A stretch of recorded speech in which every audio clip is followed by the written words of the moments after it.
हालांकि मौजूदा सरकार में कोई भी उप प्रधानमंत्री नहीं है, लेकिन भारत की आज़ादी के बाद 7 नेता इस पद पर भी विराजमान रहे हैं। इनमें से सबसे पहले उप प्रधानमंत्री वल्लभ भाई पटेल थे, जो बिना चुनाव के देश के पहले उप प्रधानमंत्री बने थे। 1947 में आज ही के दिन यानी 23 अगस्त को वल्लभ भाई पटेल भारत के उप प्रधानमंत्री बने थे। उनके पास इस पद के अलावा गृह मंत्रालय का भी प्रभार था। वह आज़ादी के बाद बनी पहली अंतरिम सरकार में उप प्रधानमंत्री थे और 15 दिसंबर 1950 यानी अपने निधन तक इस पद पर बने रहे। देश का पहला चुनाव 1951 में हुआ और उस दौरान वल्लभ भाई पटेल इस दुनिया में नहीं थे। वल्लभ भाई पटेल देश के पहले उप प्रधानमंत्री बनने की कहानी भी बड़ी दिलचस्प है। दरअसल यदि उस दौरान महात्मा गांधी जवाहरलाल नेहरू के पक्ष में अपना फैसला न लेते तो शायद वल्लभ भाई पटेल देश के पहले प्रधानमंत्री होते। 15 अगस्त 1947 को जब देश आज़ाद हुआ तो पंडित जवाहरलाल नेहरू देश के पहले प्रधानमंत्री बने। नेहरू प्रधानमंत्री कैसे बने? क्या उस समय पीएम पद के लिए नेहरू से बेहतर सरदार पटेल थे? अक्सर यह सवाल उठाया जाता है कि सरदार पटेल अगर देश के पहले प्रधानमंत्री होते तो आज देश की स्थिति कुछ और होती। क्या सरदार पटेल खुद प्रधानमंत्री नहीं बनना चाहते थे या सरदार पटेल को प्रधानमंत्री नहीं बनने दिया गया? उस समय महात्मा गांधी की प्रधानमंत्री चुने जाने में कोई भूमिका थी? ऐसे कई सवाल हैं जो कई दशकों से लोगों के मन में हैं और अक्सर अलग अलग मौके पर उठते हैं। 1945 में जब द्वितीय विश्व युद्ध खत्म हुआ तो ब्रिटिश सरकार को यह समझ में आ गया था कि अब भारत को अधिक समय तक गुलाम बनाकर नहीं रखा जा सकता है। वहीं आज़ादी के लिए आंदोलन में जुटे स्वतंत्रता संग्राम के नेता भी इस बात को समझ रहे थे कि अब लड़ाई बिल्कुल अंतिम चरण में ही है। ऐसे में ब्रिटिश हुकूमत ने 1946 में कैबिनेट मिशन का प्लान बनाया। इस कैबिनेट मिशन को इस तरह से समझा जा सकता है कि यह आज़ादी के बाद की सरकार की रूपरेखा थी। अंग्रेज अधिकारियों को इस बात की जिम्मेदारी दी गई कि वे भारतीय नेताओं से मिलकर इस दिशा में बातचीत करें। इस तरह से देश में अंतरिम सरकार की रूपरेखा बननी तय हुई। इसके तहत देश में वायसराय की एग्जीक्यूटिव काउंसिल बननी थी। अंग्रेज वायसराय को इसका अध्यक्ष होना था। दूसरी तरफ कांग्रेस पार्टी के अध्यक्ष को इस काउंसिल का वाइस प्रेसिडेंट बनना था। उस समय यह भी लगभग तय था कि यह वाइस प्रेसिडेंट ही आगे चलकर भारत का प्रधानमंत्री बनेगा। जिस समय यह पूरी चर्चा और कयावत चल रही थी उस समय मौलाना अबुल कलाम आज़ाद कांग्रेस के अध्यक्ष थे। कलाम आज़ाद 1940 से ही इस पद पर बने हुए थे। महात्मा गांधी चाहते थे कि अबुल कलाम आज़ाद यह पद छोड़ें, लेकिन वह ऐसा नहीं करना चाहते थे। आखिरकार गांधी का दबाव काम आया और मौलाना अबुल कलाम आज़ाद ने कांग्रेस अध्यक्ष का पद छोड़ दिया। इसके बाद कांग्रेस के नए अध्यक्ष की तलाश शुरू हुई।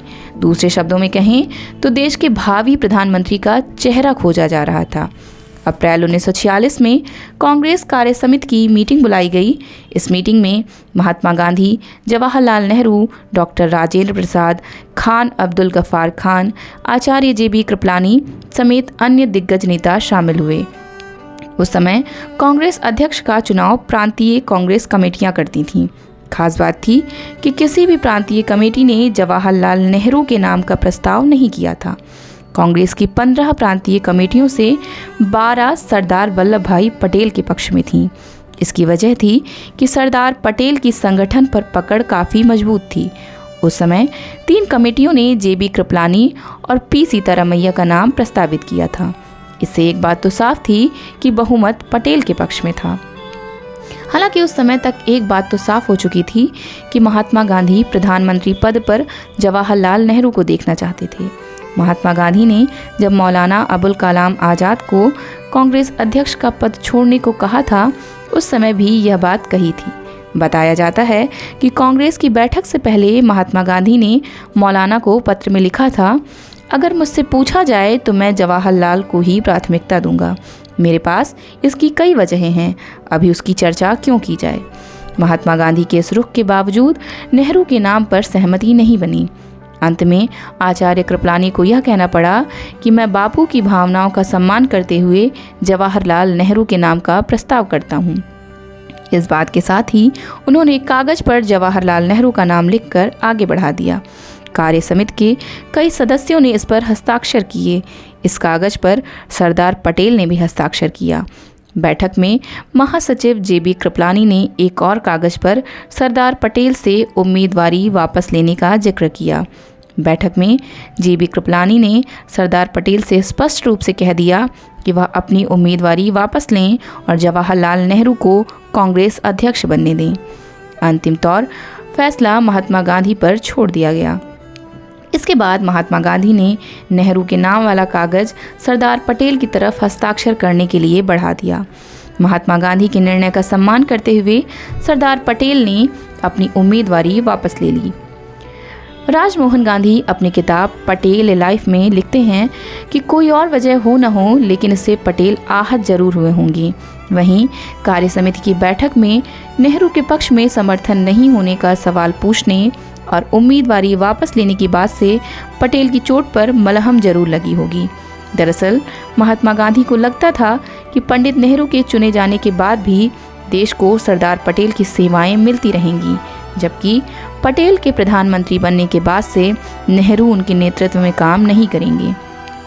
हालांकि सरदार पटेल भी इस बात को मानते थे कि जवाहरलाल नेहरू लोकप्रियता के मामले में उनसे कहीं आगे थे।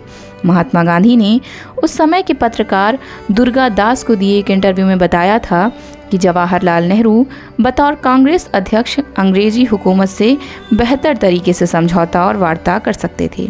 गांधी जी को लगता था कि नेहरू अंतर्राष्ट्रीय मामलों में भारत का प्रतिनिधित्व सरदार पटेल से बेहतर तरीके से कर पाएंगे। इस तरह से नेहरू के प्रधानमंत्री बनने की राह महात्मा गांधी की वजह से खुली थी। आज़ादी के बाद 15 अगस्त 1947 को सरदार पटेल को उप प्रधानमंत्री बनाया गया। पटेल के पास आज़ाद भारत के गृह मंत्रालय का भी जिम्मा दिया गया। उनके पास सूचना और प्रसारण मंत्रालय का भी प्रभार था। 15 दिसंबर 1950 को सरदार पटेल ने अंतिम सांस ली। हालांकि आज़ादी से पहले कांग्रेस के अध्यक्ष पद के लिए पटेल और जवाहरलाल नेहरू में मुकाबला था और कांग्रेस के 15 में से 12 प्रदेशों के अध्यक्ष वल्लभ भाई पटेल को पार्टी का अध्यक्ष बनाने के पक्ष में थे और इसके लिए नामांकन दायर करने की अंतिम तिथि 29 अप्रैल 1946 निर्धारित की गई थी। यह भी तय था कि कांग्रेस का अध्यक्ष ही देश की कमान संभालेगा। इस दौरान महात्मा गांधी ने नेहरू से कहा था कि किसी भी प्रदेश कांग्रेस कमेटी ने आपके नाम पर सहमति नहीं दी है और वर्किंग कमेटी के कुछ सदस्य ही आपके पक्ष में हैं। गांधी के इस बयान के बाद बैठक में सन्नाटा छा गया था और इसके बाद गांधी जी को सूचित किया गया कि जवाहरलाल नेहरू दूसरी पोजीशन मंजूर नहीं करेंगे और वल्लभ भाई पटेल को अपना नामांकन पत्र वापस लेने के लिए कहा गया। महात्मा गांधी ने उस समय वल्लभ भाई पटेल को दूसरी पोजीशन के लिए मनाया और जब देश आज़ाद हुआ तो पहली अंतरिम सरकार में वह उप प्रधानमंत्री बने। वल्लभ भाई पटेल द्वारा दूसरी पोजीशन के लिए सहमति देने के पीछे 2 कारण थे। पहला कारण यह था कि पद और कुर्सी पटेल के लिए मायने नहीं रखती थीं। दूसरा कारण यह था कि उन्हें लगा कि देश के इस नाजुक दौर में यदि जवाहरलाल नेहरू ने विद्रोह किया तो इसके गंभीर परिणाम सामने आ सकते हैं, क्योंकि मोहम्मद अली जिन्ना उस दौर में भारतीय रियासतों को पाकिस्तान के साथ जाने के लिए बड़ी बड़ी पेशकश कर रहे थे। ऐसे दौर में कांग्रेस का एकजुट रहना जरूरी था। लिहाजा इस कारण भी वल्लभ भाई पटेल को अपना नामांकन वापस लेना पड़ा था।